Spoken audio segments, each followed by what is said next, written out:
সম্মানিত ভিউয়ার্স, আসসালামু আলাইকুম। যে যেখান থেকে আমার এই ভিডিওটি দেখছেন সবাইকে জানাই আন্তরিক সালাম, অভিনন্দন।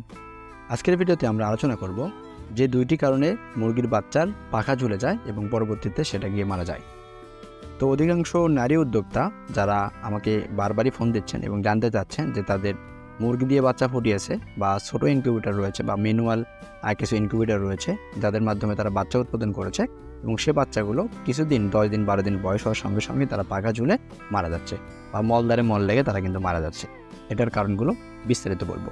তো আমি আজকে দুইটা কারণ বলবো। সেটা হচ্ছে বেশিরভাগ নারী উদ্যোক্তা যারা রয়েছেন তারা মুরগি দিয়ে বাচ্চা ফুটিয়ে থাকেন। তো মুরগি দিয়ে বাচ্চা ফুটিয়ে থাকার পরে তারা কিন্তু ব্রুডিং, যে প্রপার ব্রুডিং সেটা কিন্তু করে না, বা মুরগি দিয়ে বাচ্চা বের হওয়ার পরেই সঙ্গে সঙ্গে তারা ছেড়ে দেয়। এই ছেড়ে দেওয়ার কারণে দেখা যাচ্ছে মুরগিটা প্রাকৃতিক খাবার সংগ্রহ করার জন্য সে বাচ্চাগুলোকে সঙ্গে নিয়ে যেদিকে যায় বাচ্চাগুলো কিন্তু সাথে সাথেই যায়। এটাতে আবহাওয়াজনিত কারণে বা মুরগিটা ডিম থেকে বের হওয়ার পর তাদের যে পর্যাপ্ত পরিমাণ তাপের প্রয়োজন সেই তাপটা কিন্তু তারা পাচ্ছে না। মূলত এটার কারণেই তাদের প্রথম দিন থেকেই ভেতরে বোর্ডার নিউমোনিয়া যেটাকে বলে সেই নিউমোনিয়াটা কিন্তু তাদের হয়ে যায়। আবার দ্বিতীয়ত যেটা হয় সেটা হচ্ছে অনেকেই মুরগি থেকে বাচ্চা ফুটিয়ে বের হওয়ার পরেই সেটাকে হাইজেনিক খাবার যেটা রয়েছে খুদ রয়েছে বা ধানের যে চালের যে ছোট চাল যেটাকে বলে সেটা কিন্তু তারা খাওয়াই দিচ্ছে। এটাও কিন্তু একটা হাইজেনিক খাবার।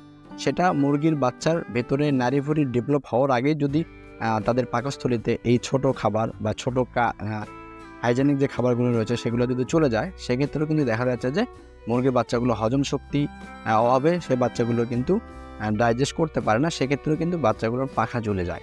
সেক্ষেত্রে আমাদের যেটা করতে হবে, মুরগির বাচ্চা অন্তত পক্ষে আপনি যদি মুরগি দিয়েও বাচ্চা ফুটিয়ে থাকেন সে বাচ্চাগুলোকে 1 মাস আবদ্ধভাবে অবস্থায় রাখতে বা 10 থেকে 12 দিন মুরগিগুলোকে একটা বাউন্ডারি করে সেগুলোর মধ্যে রাখতে, সেখানে পানি ব্যবস্থা করে দেওয়া এবং সোনালি স্টার্টার নামে যে ফিড রয়েছে সে ফিডটা পর্যাপ্ত পরিমাণ দেওয়া এবং ভ্যাকসিন করা। এই কাজগুলো যদি আমরা করতে পারি তাহলে কিন্তু আমাদের মুরগির বাচ্চাগুলো 10-12 দিন বা 1 মাস হয়ে গেলেও বাচ্চাগুলো অনায়াসেই সুস্থ সবল থাকবে, কোনো বাচ্চা মারা যাবে না।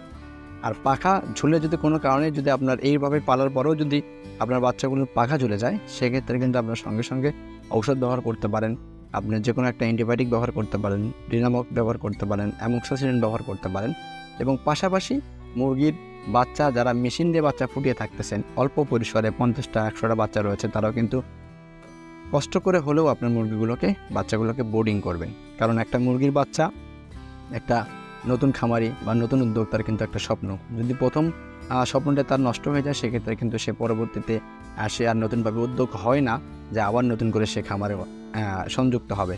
এবং তার কারণেও কিন্তু একটা নতুন উদ্যোক্তা যখন লসের সম্মুখীন হবে বা খামার থেকে ছিটকে যাবে, সে কিন্তু আরও 10 জনকে বলবে যে আমি এই প্রজেক্টের সঙ্গে ছিলাম, এইভাবে কিন্তু আমি এভাবে লস হয়েছি। সেক্ষেত্রে আমরা জেনে বুঝে আমরা খামার সেক্টরে আসি এবং খামার সেক্টরে আসার পরে সেটাকে আপনার অভিজ্ঞতা বা আপনার যারা অভিজ্ঞ খামারি রয়েছে তাদের কাছ থেকে অভিজ্ঞতা নিয়ে সেই মোতাবেক কাজ করাটাই হচ্ছে ভালো একদম উদ্যোক্তা খামারির লক্ষণ। তাহলে আজকের ভিডিওতে আমরা একটু ধারণা দিলাম যে বাচ্চাগুলোর পাখা ঝুলে গেলে আপনারা মোটামুটি ঔষধ হিসেবে যদি ব্যবহার করতে পারেন তাহলে অ্যামোক্সিসিলিন বা ডিনামক্স এই ধরনের ঔষধ ব্যবহার করবেন। আর যদি আপনি প্রাকৃতিক ট্রিটমেন্ট করতে চান তাহলে তুলসী পাতার রস, এটা মধু, এগুলো খাওয়াই দিতে পারেন। আজ এ পর্যন্তই, দেখা হবে নতুন ভিডিওতে। সে পর্যন্ত সবাই ভালো থাকবেন, সুস্থ থাকবেন, জানাতুল এগুলোর সাথেই থাকবেন। ধন্যবাদ সবাইকে।